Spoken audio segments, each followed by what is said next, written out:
I've realized to myself over the last 20 years that like, I don't really want to run a company. I have a lot of ideas and I really like starting things. I'm really not great at actually just like continuing and maintaining and optimizing them. And that's something I've learned just in the last like 4 or 5 years about myself. In this video, we're going to introduce you to a cooperative construction business model.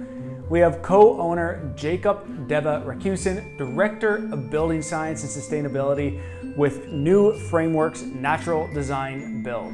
Now, typically construction companies operate with an owner and maybe a partner or two in terms of people who may have control and ownership within the business. So most companies in construction are owner operators. So they have a small crew and they work side by side with them. But when the company starts to get larger, that's when you start to see the owner transition out of working on the tools, and eventually they may not have to do as many tasks relating to operations like what we have here at the Conscious Builder. Now, this does not mean that the owner stops working. That's probably the furthest thing from the truth ever. What it means is that the owner then starts to work on the business as opposed to in the business, which is the everyday operations, that working in the business. Now here is Jacob talking about how the cooperative approach compares. It's very different in some ways and very much not different in others. So when we started, actually, I joined ACE. ACE and a former partner, Chloe Gianni, had started a partnership LLC. And Chloe left and I joined relatively early on. So that was our roots. And for a while, we were organized as a multi-partner LLC. And it was a small group of us that essentially co-owned the business sort of within that structure. We got more formal as a cooperative structure as we grew, as the business grew. And I would say on a really high level in the field, it organizes, like in production and in operations, it organizes pretty hierarchically. We've got job description. We're not choosing paint colors by committee. There are site supervisors and there are people within positions underneath those supervisors, and people are, report back up to, and it's a vertical kind of management structure that will look very familiar in pretty much any job site. And I'm talking about the structure of the business here. When it comes to governance, that is where the cooperative model really shows up. And so there are 2 tiers of ownership. We actually have no employees. Everyone is an owner, but there's 2 different tiers of ownership. You're either sort of a trial owner. We have a very small investment, and it doesn't necessarily look and feel radically different than if you were an employee.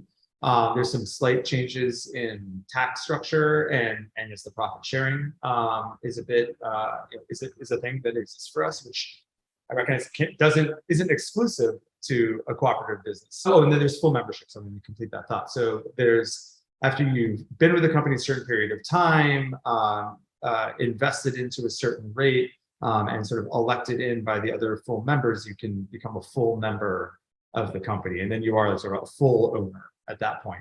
What I like about the cooperative business approach is the pooling of risk. It's not just one person at the top risking everything. It's multiple people willing to put their name and their money behind the work that is being done. All the individuals take on the same responsibility that any owner would take within a company if they were the owner. This also significantly reduces the pressure on everybody, or on the owner, I should say, if there was that owner down approach. Now on the flip side, there could also be too many cooks in the kitchen, so it does need to be done correctly. Now here is what attracted Jacob to the cooperative business model. One clear example of that is when we've got folks in the field that are owners, we have a lot of transparency. We have quarterly meetings and we're showing how we're doing in our finances and what the books are looking like and what work is coming up, and we're doing postmortems collectively on our work so that there's so that information is all shared amongst the team. When we've got folks that are like in an attic with a caulk gun, like looking at details, they're not just a hired gun looking to clock out at the end of the day and like, oh, hope the supervisor doesn't catch that I just totally blew off that hard to reach joint in the corner. Like we all have this shared ownership identity around our work and work that we're doing that literally translates all the way through, that I've gotten calls from folks in attics sending me a photo of a detail around a chimney and asking, hey, I really want to get this right. Can you tell me how to do this? And that, that can exist without a cooperative structure, but I feel like that is like really structurally and culturally baked in to an organization where everyone has shared ownership and interests and, empowerment around their relationship with the company, not just the content of the work. And I can really name a lot of our success and innovation and the quality of the outcome of our work coming from both the culture and the formal structure of being a cooperative. It is not for everybody. It's definitely not for everybody. If you're looking to start your own business but are wavering because of the risk and the responsibility that comes with it, approaching it as a co-op may be a good option for you to look into. For me, although I was not aware of this when I started my business many years ago, I'm still more interested in the traditional business approach. I like being able to adapt and make quick decisions when required, especially in times like we're in today. Now that being said, I am a strong believer in partners and finding people to fill your weaknesses if you're the owner. The lone wolf will not go far, but they can go fast. If you're a contractor and looking to fast track your personal growth and your business growth, I highly recommend that you check out consciousbuilderacademy.com.